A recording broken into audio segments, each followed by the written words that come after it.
আসসালামু আলাইকুম। আমি ফারহানা হইরাম সিলেট থাকি। কাছে কিংবা দূরে, দেশ এবং দেশের বাইরে যে যেখান থেকে আমার ভিডিওটা দেখরা, আশা করি সবাই ভালো আছেন এবং সুস্থ আছেন। আমরা আল্লাহর মতে আলহামদুলিল্লাহ ভালো আছি। আজকে সন্ধ্যা থাকি ভিডিওটা স্টার্ট করলাম, কারণ সারাদিন প্রচুর কাম করছি। আসলে কয়েকটা দিন যে অসুস্থ আসলাম এর লাগি কিন্তু যে কাজগুলা কি না করলেও না, শুধুমাত্র ওইগুলা করছি, আর বাকি সব এক্সট্রা কাজ তো এইগুলা কিন্তু আর ধরছিও না। তো এখন যেহেতু শরীর বালা এর লাগি কিন্তু একটু একটু করিয়া তো কাজগুলা শেষ করিলাই। আর বিশেষ যে কাজটা আছে এটা কিন্তু হইলো কাপড় ধোয়া, কারণ যে কাপড়গুলা কি দলা হইছে প্রায় 3-4 দিনের, তে প্রচুর কাপড় আমার দেখা যায় একদিনেও কিন্তু অনেক কাপড় দলা হয়ে যায়। আর যেহেতু 3-4 দিন ধরে কোনো কাপড় দইয়া না এর লাগে কিন্তু বেশিরভাগই কাপড়টা বার হইছে। গলার অবস্থা তো এখনও ভালো হয়েছে না, তো এই গলায়ও কিন্তু বয়স দিয়ার, কারণ গলা সুস্থ আর বাট চাইলে কিন্তু আর ভিডিও শেয়ার করা লাগতো না। তো এর লাগিয়া এই বাঙ্গা গলায়ও কিন্তু বয়স দিয়ার।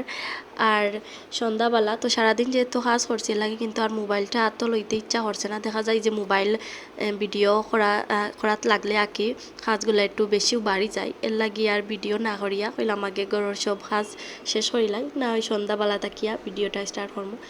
তো মনে করছিলাম যে সন্ধ্যাবেলা একবারই ফ্রি, কোনো কাম কাজ নাই, জাস্ট খাইমু দাইমু আর গান গাইমু।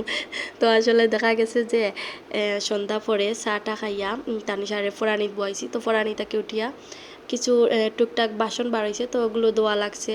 তারপরে বিছনা ঝাড়ু, ঘর ঝাড়ু। তো আসলে আমরা যত সংসারের কাজ করি না এখানে আগে কাজগুলো শেষও হয় না। তো দিনও আর কি যেই পরিমাণে কাম করছি মনে হয়েছে আর 1 মাসের ভিতরে আর কাম করা লাগতো না, ওই রকম একটা অবস্থা। তো দেখা গেছে সন্ধ্যা পরে বিকালটা ফাড়ি হইতে না হইতে আবার কামগুলা দল হয়ে গেছে। তো এই দোকা একটা বাসন বার হয়েছিল, তো বাসনগুলো কিন্তু এখন দইলিয়ার। আর তারি শাড়ি কিন্তু ফরাইছি অনেক সময়, যেহেতু রান্না বাড়াটাও নাই, রানতে হইলছি দিনও। তো জাস্ট খালি আমি ভাতটা বয়াইমু। আর এর লাগি কিন্তু আগে তানি শাড়ি অনেক সময় কোন ফরাইয়া আমি চাটা খাইলছি, খাইয়া ওরে ফরাইয়া তারপরে টুকিটাকি যে বাসনগুলা বার হয়েছিল তো ওইগুলো এখন দইলমু। আর বিছনা উছনা তো আর আটাইলছি অফ ক্যামেরাত। আর এখন ভাতটা আমি বইয়া তারপরে চুলাটাও একটু মুছিলিমু। তো চুলা মুছাও আছিল, তাও একটু আর কি মুছি, আর কারণ পানি পড়ছে তো বাসন ধুইলেও কিন্তু এই জায়গাটা বড়ি যায় পানি, তেল লাগি মুছিয়া। আর চা রান্ধিছিলাম, তো চার না চা পাতা চুলার উপরে পড়ে গেছিল, তো একটু ওটাও সরাইয়া আমি মুছিলি। আর দেখা যায় যদি না মুছি তাইলে কিন্তু চুলার তাকে খালি উঠে, তেল লাগি যখন ওই একটা পড়ে তো আমি সাথে সাথে দেওয়ার চেষ্টা করি। আর যেহেতু ভাত রান্ধি না, আগে দেখা যায় তো আমার ভাতর মাঠটা বেশিরভাগ পড়তো চুলার মাঝে, আর এখন যেহেতু চুলাতে ভাত রান্ধি না এর লাগে কিন্তু বেশ একটা পড়ে না। কিন্তু চাটা আমি থইয়া গেলে গিয়েও কিন্তু চাটা পড়ে, যদি আবার উবাইয়া আমি চাটা রান্ধি তাইলে কিন্তু আর পড়ে না।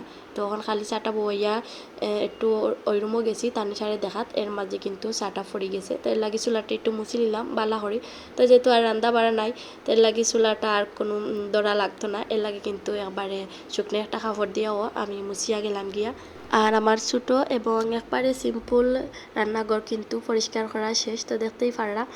তো এইখানের মাঝে কিন্তু আমার দেখা যায় যে রান্নাঘরটা বেশি ছোটো, এর লাগে 1 কাপ চাও যদি করি না তাইলে কিন্তু সারাটা রান্নাঘর বোঝা যায় ভরি যায়। তো এর লাগে কিছু করলেও আবার পরিষ্কার করা লাগে সাথে সাথে, যদি পরিষ্কার না করি তাইলে কিন্তু একবারে অবস্থা খারাপ রান্নাঘরের। তো এইখানের মাঝে যেহেতু রান্না নাই আর ভাতটাও কিন্তু বয়াইছি, ভাতর মতন হইতে থাকবা, তো এইখানে আমি ইনিয়ারে লিয়ে একটু খেলাইয়ার আর ওরে আমি কইয়ার খামড় মারো, তো আমার হাত তো স্যার খামড় মারতো কিন্তু মারেন না। তো এইখানে ওই যে গাছটা স্যার বারে বারে ধরতো, আমি আর ধরতে দিয়ে না। আসলে এই গাছটা এখানে রাখতে আমার খুব বেশি ভালো লাগে, কিন্তু ওর লাগে কিন্তু পারি না। তো ওই যে ভিডিওটা করা শেষে হলে আবার কিন্তু ওয়ার্ডরোবের উপরে রাখি দিব, কারণ গাছের মায়া এখানে রাখি না, অত গাছের পাতাগুলা ছিঁড়তে চাই তো আইয়াও ধরবো এর লাগে। তো আমি ওই রুমও গেছিলাম গাছটা আনাত আর একটা। তো এখানে দেখি আমার বাতো উঠতাই গেছে, তো বাতর ডান খাটা একটু কুলিয়া দিয়া আমি আবার গুড়িয়া রাখি দিব।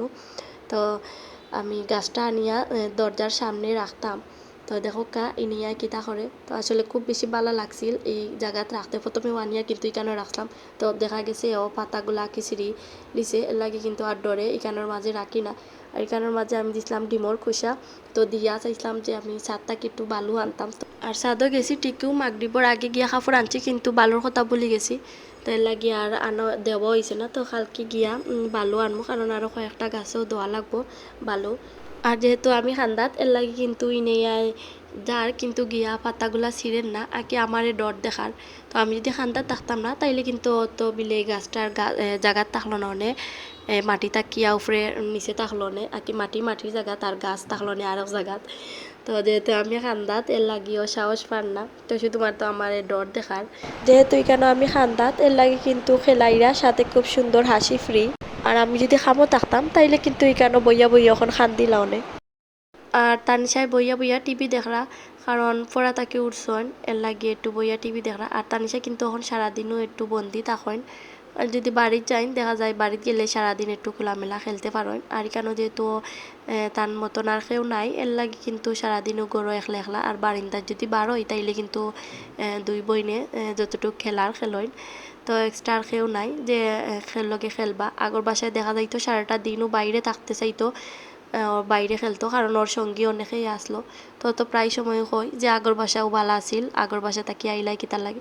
তো আসলে আগর বাসাটা না সব দিকেও আঁকি ঠিক আছিল, হয়তো বাসাটা একটু পুরান। তো বাসাটা পুরান হইব কারণ গ্যাসালা বাসা না ওখানে পুরানো। আর যে সিলিন্ডারওয়ালা বাসা এখন নতুন নতুন সব বাসায় কিন্তু সিলিন্ডার। আর যেহেতু এই বাসাটাত গ্যাস আছিল এর লাগে একবারে পুরান আছিল বাসাটা। আর প্রচুর গরম, শুধুমাত্র আমরা গরমের কারণেও আঁকি আইছি, অন্য কোনো কারণ নাই। যদি দেখা যাইতো যে গরমটা লাগতো না তাইলে কিন্তু আমরা হয়তো এই বাসা তখনও থাকলাম না, কারণ এই বাসাত আমরা বাড়িরও খান্দাত সব মনতেও সুবিধা আছিল। দেখা যাইতো এই নিয়ে যদি খান দিত একটু তাইলে কিন্তু আমি বাড়ির দিয়া ওরে কাম করতে পারতাম, কিন্তু এখন তো আরেকটা কোনো চারা নাই, তো ওরে লইয়াও কাম করতে হয়। আর আমি যে সময় চুলা দোয়াত আসলাম কিন্তু ও আমার কুড়ো আছিল, দেখা গেছে আমি ডাইন হাত দিয়া ওরে কুড়ো লইয়া মোবাইলটা ধরছি আর বাও হাত দিয়া আমি চুলাটা মুছছি। তো কিছু করার না, ও বেশি খান্দে আর কি, যদি ওরে কুড়ো না লই তাইলে কিন্তু খান দিব, এর লাগিয়া ওরে কুড়ো লইয়াও কাম করছিলাম। আর এখানে যে ড্রেস দুইটা দেখা এগুলা কিন্তু আমার আম্মাই কিনে আইছন। তো আমি আসলে কাপড় কিনতে পারি না, আর কাপড় চিনিও না, তো আম্মা লগে গেছলা আর আম্মাই কিনেও দিছন কাপড় দুইটা। তো এগুলা ডিজিটাল প্রিন্ট, আর কালার দুইটাও খুব বেশি ভালো লাগছে। তো রাতকে রান্না আছিল, তাও কিন্তু তানিশার আব্বু কইরা ডিম ভাজি খাইতে। আর ডিম গড়ো থাকলে কিন্তু ডিম ভাজিটা যেও তরকারি থাকুক না কেন ডিম ভাজিটা খাইতে ইচ্ছা করে। আমারও দেখা যায় মাদান কোন সময় ভালো লাগে না কোনো তরকারি দিয়ে ভাত খাইতে, আমি কিন্তু একটা ডিম ভাজি করিয়া খাইলাই। আর দুঃখর বিষয় হইল ডিম ভাজি করছি কিন্তু নাগামরিচ নাই। তো নাগামরিচ আছিল 4টা, তো আমি আজকে মাদানকে খাইয়া একটা আছিল, তো আজকে আমি মাদানকে খাইয়া শেষ করিলছি। তো এর লাগিয়া এখন আমি 4টায় কেন শুকনা মরিচ ভাজি করিলিমু। আর এই তো শুকনা মরিচ ভাজি করিয়া কিন্তু আজকে আমরা রাতকের খাওয়া দাওয়াটা শেষ করিলিমু, আর সাথে ভিডিওটাও। আর আজকে কিন্তু এই পর্যন্ত, যদি ভালো লাগিয়া থাকে তাহলে প্লিজ একটা লাইক এবং কমেন্ট করিয়া যাইবা। আর আপনারা যদি আমার চ্যানেলও নতুন ইয়ে তখন তাহলে সাবস্ক্রাইব করিয়া আমার সাথে থাকতে পারেন। আসসালামু আলাইকুম, আল্লাহ হাফেজ।